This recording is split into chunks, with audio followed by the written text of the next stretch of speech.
श्री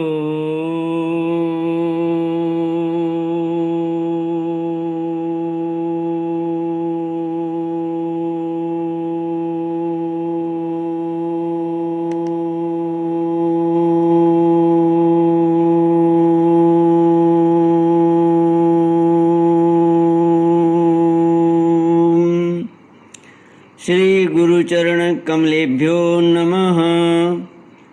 श्री गणेशाय नमः। श्री सरस्वत्यै नमः। श्री विष्णवे नमः। श्री कृष्ण गोविंद हरे मुरारे, हे नाथ नारायण वासुदेव। श्री कृष्ण गोविंद हरे मुरारे, हे नाथ नारायण वासुदेव। हे नाथ नारायण वासुदेव, हे नाथ नारायण वासुदेव। श्री कृष्ण गोविंद हरे मुरारे, हे नाथ नारायण वासुदेव। ओम नमो भगवते वासुदेवाय। ओम नमो भगवते वासुदेवाय। ओम नमो भगवते वासुदेवाय। ओम नमो भगवते वासुदेवाय। ओम नमो भगवते वासुदेवाय। कृष्णाय वासुदेवाय हरये परमात्मने प्रणतक्लेशनाशाय गोविन्दाय नमो नमः। कृष्णाय वासुदेवाय देवकी नंदनाय च नंदगोपकुमाराय गोविन्दाय नमो नमः। सच्चिदानन्दरूपाय विश्वोत्पत्त्यादिहेतवे तापत्रयविनाशाय श्रीकृष्णाय वयं नमः। श्रीकृष्णाय वयं नमः। सच्चित आनंद स्वरूप परमात्मा जो सृष्टि के उत्पत्ति, पालन और संहार करता है तथा जीवों के आध्यात्मिक, आदि दैविक, आदि भौतिक तापों को नष्ट करने वाले हैं, अर्थात जीवों के मानसिक, शारीरिक और भौतिक दुखों को दूर करने वाले हैं, उन श्री कृष्ण भगवान को हम नमस्कार करते हैं। श्री कृष्ण गोविंद हरे मुरारे, हे नाथ नारायण वासुदेव। श्रीमद् भागवत षष्ठ स्कंद अथ तृतीयोऽध्यायः। राजोवाच निशम्य देव स्वभटोपवर्णितं प्रत्याह किं तान् प्रतिधर्मराज। एवं हताज्ञो विहतान् मुरारेः नैदेशिकैर्यस्य वशे जनोऽयम्। श्रीमद्भागवत छठा स्कंद तीसरा अध्याय। यम और यमदूतों का संवाद। राजा परीक्षित ने पूछा, भगवान, देवाधिदेव धर्मराज के वश में सारे जीव हैं और भगवान के पार्षदों ने उन्हीं की आज्ञा भंग कर दी तथा उनके दूतों को अपमानित कर दिया। जब उनके दूतों ने यमपुरी में जाकर उनसे अजामिल का वृत्तांत कह सुनाया, तब सब कुछ सुनकर उन्होंने अपने दूतों से क्या कहा, ऋषिवर, मैंने पहले यह बात कभी नहीं सुनी कि किसी ने किसी भी कारण से धर्मराज के शासन का उल्लंघन किया हो। भगवान, इस विषय में लोग बहुत संदेह करेंगे और उसका निवारण आपके अतिरिक्त दूसरा कोई नहीं कर सकता, ऐसा मेरा निश्चय है। श्री सुखदेव जी ने कहा, परीक्षित, जब भगवान के पार्षदों ने यमदूतों का प्रयत्न विफल कर दिया, तब उन लोगों ने संयमनीपुरी के स्वामी एवं अपने शासक यमराज के पास जाकर निवेदन किया। यमदूतों ने कहा, प्रभु, संसार के जीव 3 प्रकार के कर्म करते हैं, पाप, पुण्य अथवा दोनों से मिश्रित। इन जीवों को उन कर्मों का फल देने वाले शासक संसार में कितने हैं? यदि संसार में दंड देने वाले बहुत से शासक हों तो किसे सुख मिले और किसे दुख, इसकी व्यवस्था एक सी न हो सकेगी। संसार में कर्म करने वालों के अनेक होने के कारण यदि उनके शासक भी अनेक हों तो उन शासकों का शासकपना नाम मात्र का ही होगा। जैसे कि एक सम्राट के अधीन बहुत से नाम मात्र के सामंत होते हैं, इसलिए हम तो ऐसा समझते हैं कि अकेले आप ही समस्त प्राणियों और उनके स्वामियों के भी अधीश्वर हैं। आप ही मनुष्यों के पाप और पुण्यों के निर्णायक दंडदाता और शासक हैं। प्रभु, अब तक संसार में कहीं भी आपके द्वारा नियत किए हुए दंड की अवहेलना नहीं हुई थी, किंतु इस समय 4 अद्भुत सिद्धों ने आपकी आज्ञा का उल्लंघन कर दिया है। प्रभु, आपकी आज्ञा से हम लोग एक पापी को यातना गृह की ओर ले जा रहे थे, परंतु उन्होंने बलपूर्वक आपके फंदे काटकर उसे छुड़ा दिया। हम आपसे उनका रहस्य जानना चाहते हैं। यदि आप हमें सुनने का अधिकारी समझें तो कहें। प्रभु, बड़े ही आश्चर्य की बात हुई है कि इधर तो अजामिल के मुंह से नारायण यह शब्द निकला और उधर से डरो मत कहते हुए झटपट वहाँ आ पहुँचे। श्री सुखदेव जी कहते हैं, जब दूतों ने इस प्रकार प्रश्न किया तब देव शिरोमणि प्रजा के शासक भगवान यमराज ने प्रसन्न होकर श्री हरि के चरण कमलों का स्मरण करते हुए उनसे कहा, श्री कृष्ण गोविंद हरे मुरारे, ये नाथ नारायण वासुदेव। यमराज ने कहा, दूतों, मेरे अतिरिक्त एक और ही चराचर जगत के स्वामी हैं। उन्हीं में यह संपूर्ण जगत सूत में वस्त्र के समान ओतप्रोत है।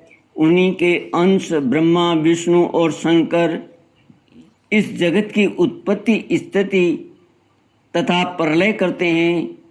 उन्हीं ने इस सारे जगत को नथे हुए बैल के समान अपने अधीन कर रखा है। मेरे प्यारे दूतों, जैसे किसान अपने बैलों को पहले छोटी छोटी रस्सियों में बांधकर फिर उन रस्सियों को एक बड़ी आड़ी रस्सी में बांध देते हैं, वैसे ही जगदीश्वर भगवान ने भी ब्राह्मण आदि वर्ण और ब्रह्मचर्य आदि आश्रम रूप छोटी मोटी नाम की रस्सियों में बांधकर फिर सब नामों को वेदवाणी रूप बड़ी रस्सियों में बांध रखा है। इस प्रकार सारे जीव नाम एवं कर्म रूप बंधन में बंधे हुए भयभीत होकर उन्हें ही अपना सर्वस्व भेंट कर रहे हैं। दूतों, मैं इंद्र, निऋति, वरुण, चंद्रमा, अग्नि, शंकर, वायु, सूर्य, ब्रह्मा, 12 आदित्य, विश्व देवता, 8 वसु, साध्य, 49 मरुत, सिद्ध, 11 रुद्र, रजोगुण एवं तमोगुण से रहित भृगु आदि प्रजापति और बड़े बड़े देवता सब के सब सत्व प्रधान होने पर भी उनकी माया के अधीन है तथा भगवान कब क्या किस रूप में करना चाहते हैं, इस बात को नहीं जानते तब दूसरों की तो बात ही क्या। दूतों, जिस प्रकार घट पट आदि रूपवान पदार्थ अपने प्रकाशक नेत्रों को नहीं देख सकते, वैसे ही अंतःकरण में अपने साक्षी रूप से स्थित परमात्मा को कोई भी प्राणी इंद्रिय, मन, प्राण, हृदय या वाणी आदि किसी भी साधन के द्वारा नहीं जान सकता। वे प्रभु सबके स्वामी और स्वयं परम स्वतंत्र हैं। उन्हीं मायापति पुरुषोत्तम के दूत उन्हीं के समान परम मनोहर रूप, गुण और स्वभाव से संपन्न होकर इस लोक में प्रायः विचरण किया करते हैं। विष्णु भगवान के सुरपूजित एवं परम अलौकिक पार्षदों का दर्शन बड़ा दुर्लभ है। वे भगवान के भक्तजनों को उनके शत्रुओं से, मुझसे और अग्नि आदि सब विपत्तियों से सर्वथा सुरक्षित रखते हैं। श्री कृष्ण गोविंद हरे मुरारे, हे नाथ नारायण वासुदेव। स्वयं भगवान ने ही धर्म की मर्यादा का निर्माण किया है। उसे न तो ऋषि जानते हैं और न देवता या सिद्धगण ही। ऐसी स्थिति में मनुष्य, विद्याधर, चारण और असुर आदि तो जान ही कैसे सकते हैं। भगवान के द्वारा निर्मित भागवत धर्म परम शुद्ध और अत्यंत गोपनीय है। उसे जानना बहुत ही कठिन है। जो उसे जान लेता है वह भगवत स्वरूप को प्राप्त हो जाता है। दूतों, भागवत धर्म का रहस्य हम 12 व्यक्ति ही जानते हैं। कौन कौन?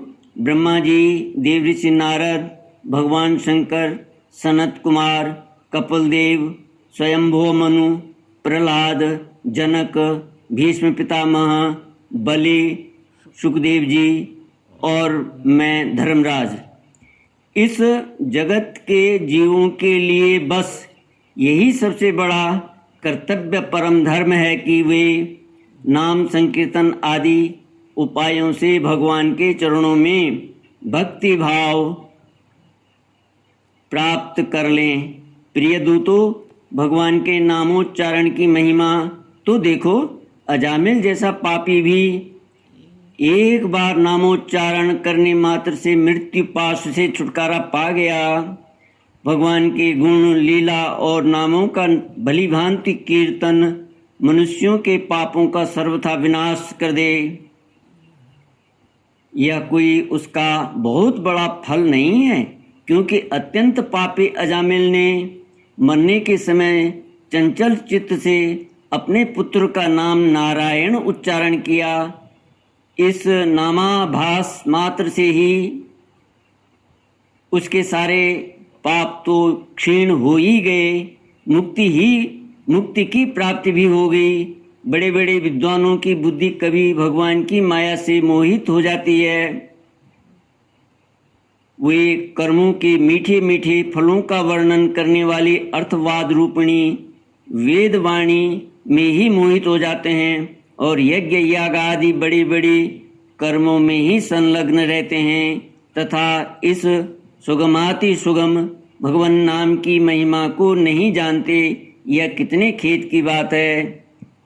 प्रिय दूतों, बुद्धिमान मनुष्य ऐसा विचार कर भगवान अनंत में ही संपूर्ण अंतःकरण से अपना भक्ति भाव स्थापित करते हैं। वे मेरे दंड के पात्र नहीं हैं। पहली बात तो यह है कि वे पाप करते ही नहीं, परंतु यदि कदाचित संयोगवश कोई पाप बन भी जाए तो उसे भगवान का गुणगान तत्काल नष्ट कर देता है। जो समदर्शी साधु भगवान को ही अपना साध्य और साधन दोनों समझकर उन पर निर्भर हैं। बड़े बड़े देवता और सिद्ध उनके पवित्र चरित्रों का प्रेम से गान करते रहते हैं। मेरे दूतों, भगवान की गदा उनकी सदा रक्षा करती रहती है। उनके पास तुम लोग कभी भूल कर भी मत फटकना। उन्हें दंड देने की सामर्थ्य न हम में है और न साक्षात काल में ही। बड़े बड़े परमहंस दिव्य रस के लोभ से संपूर्ण जगत और शरीर आदि से भी अपनी अहंता ममता हटाकर अकिंचन होकर निरंतर भगवान मुकुंद के पादारविंद का मकरंद रस पान करते रहते हैं। जो दुष्ट उस दिव्य रस से विमुख हैं और नरक के दरवाजे घर गृहस्थी की तृष्णा का बोझा बांधकर उसे ढो रहे हैं, उन्हीं को मेरे पास बार बार लाया करो। जिनकी जीव भगवान के गुणों और नामों का उच्चारण नहीं करती, जिनका चित्त उनके चरणारविंदों का चिंतन नहीं करता और जिनका सिर एक बार भी भगवान श्री कृष्ण के चरणों में नहीं झुकता, उन भगवत सेवा विमुख पापियों को ही मेरे पास लाया करो। आज मेरे दूतों ने भगवान के पार्षदों का अपराध करके स्वयं भगवान का ही तिरस्कार किया है। यह मेरा ही अपराध है। पुराण पुरुष भगवान नारायण हम लोगों का यह अपराध क्षमा करें। हम अज्ञानी होने पर भी हैं उनके निजजन और उनकी आज्ञा पाने के लिए अंजलि बांधकर सदा उत्सुक रहते हैं। अतः परम महिमान्वित भगवान के लिए यही योग्य है कि वे क्षमा कर दें। मैं उन सर्वांतर्यामी एक रस अनंत प्रभु को नमस्कार करता हूँ। श्री कृष्ण गोविंद हरे मुरारे, हे नाथ नारायण वासुदेव। श्री सुखदेव जी कहते हैं, परीक्षित, इसलिए तुम ऐसा समझ लो कि बड़े से बड़े पापों का सर्वोत्तम अंतिम और पाप वासनाओं को भी निर्मूल कर डालने वाला प्रायश्चित यही है कि केवल भगवान के गुणों, लीलाओं और नामों का कीर्तन किया जाए। इसी से संसार का कल्याण हो सकता है। जो लोग बार बार भगवान के उदार और कृपापूर्ण चरित्रों का श्रवण कीर्तन करते हैं, उनके हृदय में प्रेममयी भक्ति का उदय हो जाता है। उस भक्ति से जैसी आत्मशुद्धि होती है, वैसी कृच्छ्र चांद्रायण आदि व्रतों से नहीं होती। जो मनुष्य भगवान श्री कृष्ण के चरणारविंद मकरंद रस का लोभी भ्रमर है, वह स्वभाव से ही माया के आपात रम्य दुखद और पहले से ही छोड़े हुए विषयों में फिर नहीं रमता। किंतु जो लोग उस दिव्य रस से विमुख हैं, कामनाओं ने जिनकी विवेक बुद्धि पर पानी फेर दिया है, वे अपने पापों का मार्जन करने के लिए पुनः प्रायश्चित रूप कर्म ही करते हैं।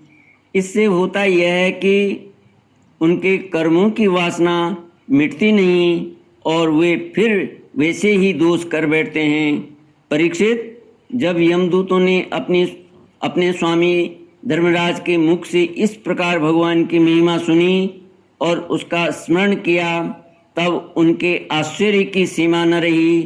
तभी से वे धर्मराज की बात पर विश्वास करके अपने नाश की आशंका से भगवान के आश्रित भक्तों के पास नहीं जाते, और तो क्या वे उनकी ओर आंख उठाकर देखने में भी डरते हैं। प्रिय परीक्षित, यह इतिहास परम गोपनीय अत्यंत रहस्यमय है। मलय पर्वत पर विराजमान भगवान अगस्त्य जी ने श्री हरि की पूजा करते समय मुझे यह सुनाया था। श्री कृष्ण गोविंद हरे मुरारे, हे नाथ नारायण वासुदेव। ओम पूर्णमद पूर्णमिदं पूर्णात् पूर्णमुदच्यते पूर्णस्य पूर्णमादाय पूर्णमेवावशिष्यते इति श्रीमद्भागवते महापुराणे पारमहंस्यां संहितायां षष्ठस्कन्धे यमपुरुष संवादे तृतीयोऽध्यायः। ओम शांति शांति शांति। हरि ओम। श्री गुरुभ्यो नमः। हरि ओम।